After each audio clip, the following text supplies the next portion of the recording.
Iga treeneri ja lapsevanema jaoks on lisaks noore sportlase saavutustele oluline ka tema tervis.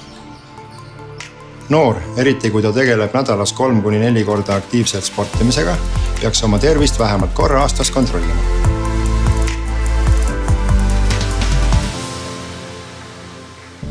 Vanuses 12-19 eluaastat kasvab ja areneb inimene väga kiiresti ning see esitab organismile teatud väljakutseid.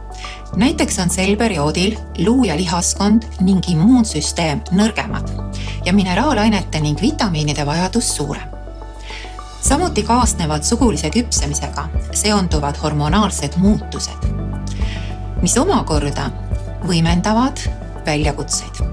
Kui lisandub ka keskmisest suurem füüsiline koormus, siis ei pruugi arenev organism selle kõigega hakkama saada ja võivad tekkida erinevad terviseprobleemid.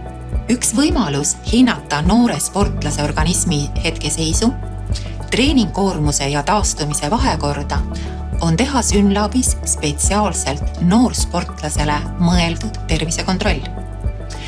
Põhjalikum 13 vereanalüüsist koosnev noorsportlase pluss pakett on hea valik olulisematest tervisenäitajatest esmase ülevaate saamiseks.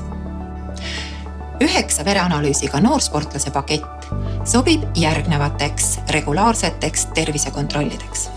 Noorsportlase pluss paketi tulemused aitavad saada ülevaadet, kuidas tulevad kasvav organism ja lihased toime füüsilise koormusega.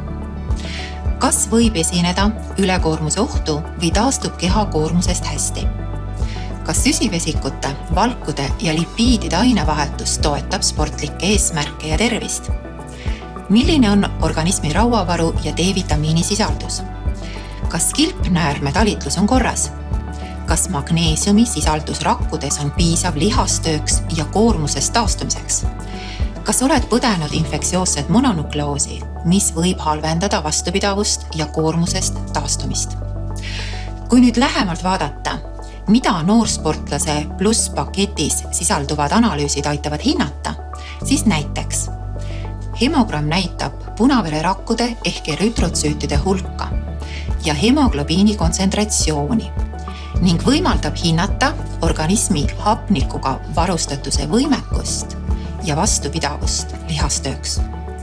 Sportlase puhul on see eriti oluline, sest kui näiteks hemoglobiini varud on madalad, siis ei jõua punavere-rakud hapnikku nii kiiresti organismis transportida ja tekib hapnikuvaegus. Ferritiin on rauavaru hindav analüüs. Rauda on vaja hemoglobiini tootmiseks ja hapniku transpordiks, aga ka rakkude kasvu ja arengu regulatsioonis, vaimseks tegevuseks ja närvisüsteemi arenguks, vastupanuvõime suurendamiseks haigustele, stressitaluvuse parandamiseks ja väsimuse vähendamiseks, südame- ja lihaskoo talitluseks, termoregulatsiooniks, samuti muude oluliste funktsioonide tagamisel organismis. C-reaktiivne valk aitab tuvastada põletikke organismis ning lihaskahjustuste esinemist. Glükoos ehk veresuhkur on põhiline rakkude energiaallikas. Glükoosi madalate näitude korral vaevab meid energiapuudus. Püsivalt kõrgenenud veresuhkru väärtuste korral ladestub see aga veresoonte seintele ning võib suurendada erinevate organsüsteemide funktsioonihäirete ja kahjustuste riski. Aspartaadi aminotransferaas osaleb valkude ainevahetuses ja peegeldab lihastöö intensiivsust, lihaste ülekoormust või kahjustuste esinemist ning aitab hinnata lihaste taastumist koormusest. Kreatiinkinaasi ülesandeks on tagada töötavatele lihastele vajalik energia ja puhkeperioodis energia talletamine tagavaraks. Analüüs peegeldab lihastöö intensiivsust, lihaste ülekoormust või kahjustuste esinemist ning ka lihaste taastumist koormusest.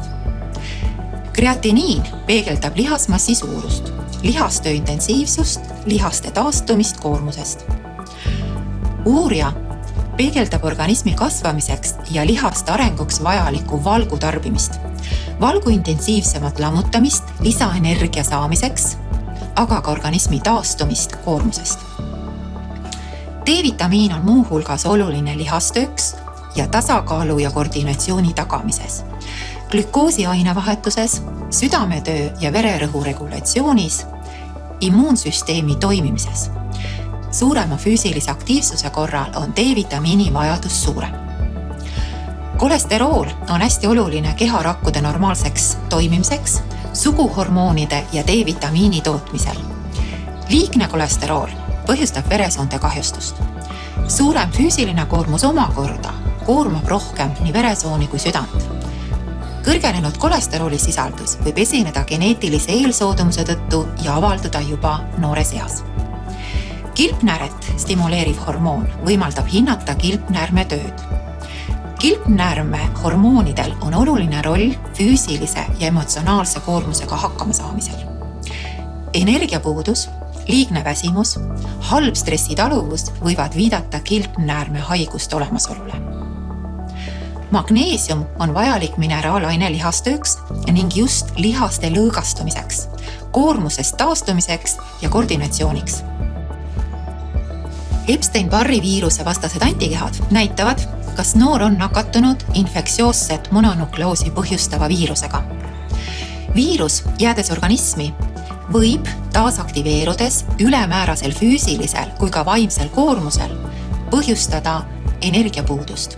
Samuti liigset väsimust, füüsilise sooritusvõime, lihasjõudluse ja vastupidavuse vähenemist, immuunsüsteemi nõrgenemist ning suurendada vastuvõtlikkust erinevate haiguste suhtes. Oma lapse spordi eesmärkide saavutamisel on oluline jälgida, et tema tervisenäitajad oleksid korras ning treeningu ja puhkeaeg tasakaalus.